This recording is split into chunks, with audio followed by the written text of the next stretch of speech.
नमस्कार। आज के बाजार बुलेटिन में आपका स्वागत है और आज से एक परिवर्तन हम दास स्वतंत्र बाजार पर कर रहे हैं कि बाजार बुलेटिन जो हम आपको सुबह 10 बजे दिया करते थे, अब वो कोशिश करेंगे कि सुबह 9 बजे आपको वो बाजार बुलेटिन मिल जाए, क्योंकि कई दर्शकों का अनुरोध था कि इसे थोड़ा और जल्दी किया जाना चाहिए।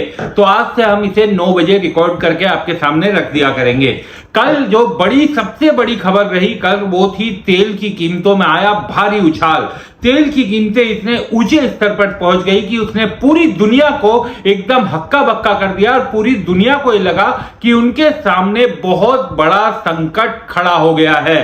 तेल के दाम $119 तक पहुंच गए प्रति बैरल, और उसके बाद हालांकि जब दुनिया में अफरा तफरी मची, चारों तरफ शोर होना शुरू हो गया और तेल के दाम कुछ कम जरूर गए, लेकिन उसने दुनिया के सामने ऐसा आर्थिक संकट खड़ा कर दिया है कि अब वहां पर ट्रंप भी इस मामले में अब सोचने को मजबूर हो गए हैं। ये भी तो देखा जाता है, अब उम्मीद की जा सकती है कि ये युद्ध जो चल रहा है ईरान इजराइल अमेरिका का, ये जल्द खत्म हो जाए, क्योंकि ट्रंप बैकफुट पर दिखाई दे रहे हैं। ईरान ने उन्हें जबरदस्त रिटेलिएट किया है। जिस तरीके की उम्मीद थी ट्रंप को कि 2, 4, 5 दिनों में युद्ध जीत जाएंगे, वैसा होता हुआ नहीं दिखाई दे रहा।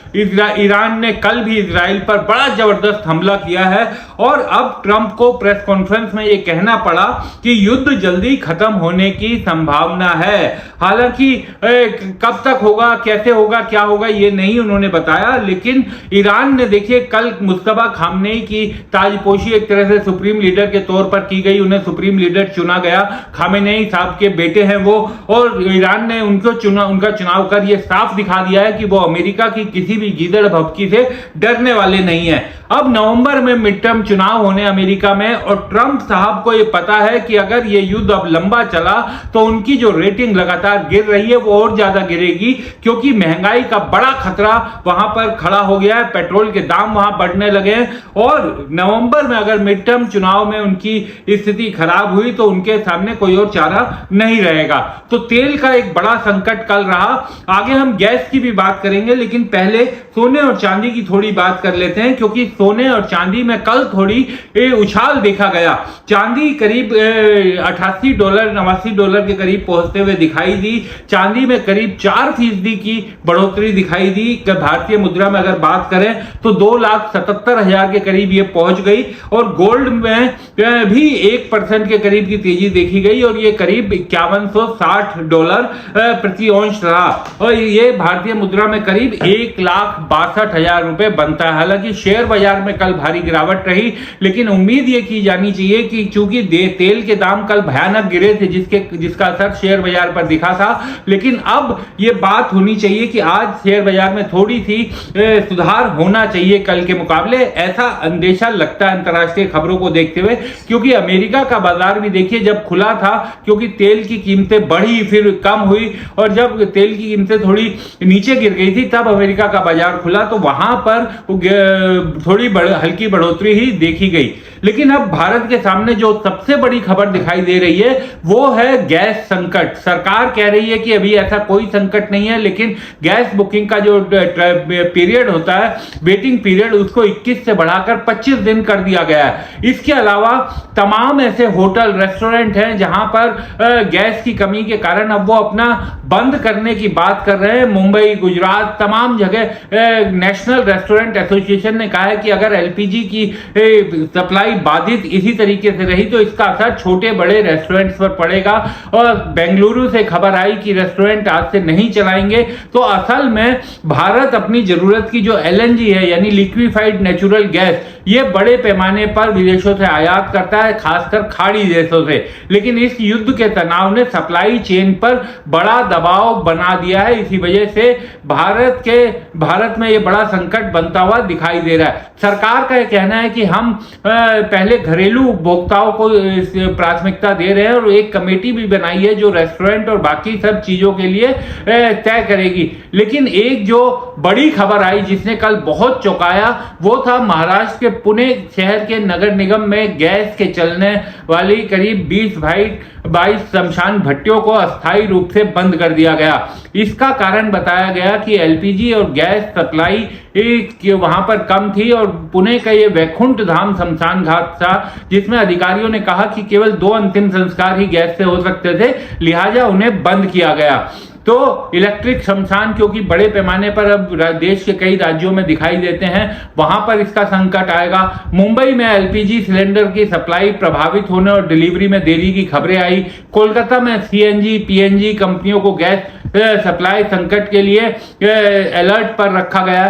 तो गैस का संकट एक बड़ा संकट है जिसको लेकर के सब लोग बड़े परेशान हैं और ये सबसे बड़ा कारण यह है कि गैस अगर देरी होने लगी तो इसका बड़ा असर देखिए होटलों रेस्टोरेंट पर तो पड़ेगा ही, क्योंकि वो कमर्शियल अपना काम करते हैं, लेकिन अगर घरेलू में दिक्कत आने लगी तो बड़ा संकट पैदा हो जाएगा।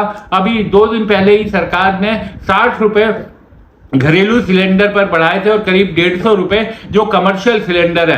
इससे ये तो साफ होता है कि गैस का संकट जो है वो एक सच्चा संकट है और उसको तरफ सरकार कोशिश कर रही है कि इसे कंट्रोल करे इससे पहले कि स्थिति बिगड़े, लेकिन उसका असर अब दिखाई देने लगा है। तो ये सब तमाम चीजें हैं। अब ये दिखने लगा है कि ये युद्ध ईरान ने क्योंकि बहुत बड़े तरीके से रिटेलिएट किया है, ईरान ने दिखा दिया है कि वो इजराइल और अमेरिका को इतनी आसानी से नहीं जीतने देगा।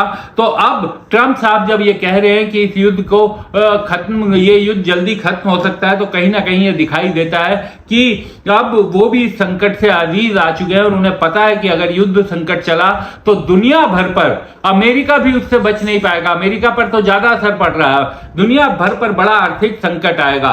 सोने और चांदी ने जो कल बढ़ोतरी दिखाई है उसने एक अच्छा पॉजिटिव सेंस दिखाया, क्योंकि ये पिछले काफी समय से चांदी जो है वो $80 के करीब बनी हुई थी और सोना $5000 के करीब बना हुआ था। अब 5160 पर सोना दिखाई दे रहा है 1% की बढ़ोतरी के साथ, चांदी में 4% की तेजी। तो ये माना जा सकता है कि सोने और चांदी, क्या ये सवाल उठना लाजमी है कि क्या सोने और चांदी में अब तेजी भी आ सकती है, क्योंकि जिस तरीके से इसने रेजिस्टेंस दिखाया पूरे इस संकट के दौरान, जो गिरावट की बड़ी उम्मीद कहा जा रहा था कि बड़ा गिर सकता है सोना चांदी भी, वैसा नहीं हुआ। उन्होंने अपनी स्थिति स्थिर बनाकर रखी।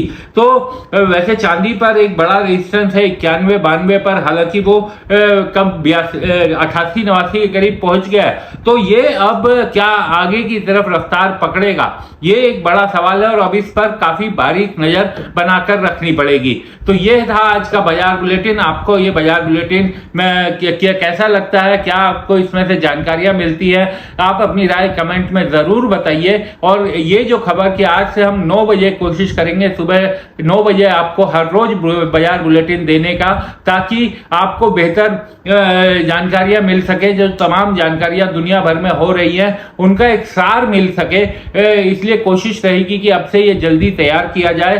तो अगर आपने अभी तक हमें सब्सक्राइब नहीं किया है तो आपसे यही अनुरोध है कि इसे सब्सक्राइब कर ले हमारे चैनल को, ताकि हमें हौसला मिले, और कमेंट और शेयर करना ना भूलिएगा। नमस्कार, आपका दिन शुभ हो। लेकिन एक चीज का हमेशा ध्यान रखिए, जो हम आपको हमेशा कहते हैं कि मार्केट वोलेटाइल है, शेयर बाजार भी गिरा हुआ है। इस समय शेयर खरीदने का एक अच्छा मौका है, लेकिन निवेश कीजिए अपने सेबी रजिस्टर्ड एनालिस्ट से बात करके, क्योंकि पैसा आपका है तो नफा और नुकसान भी आपका ही होगा।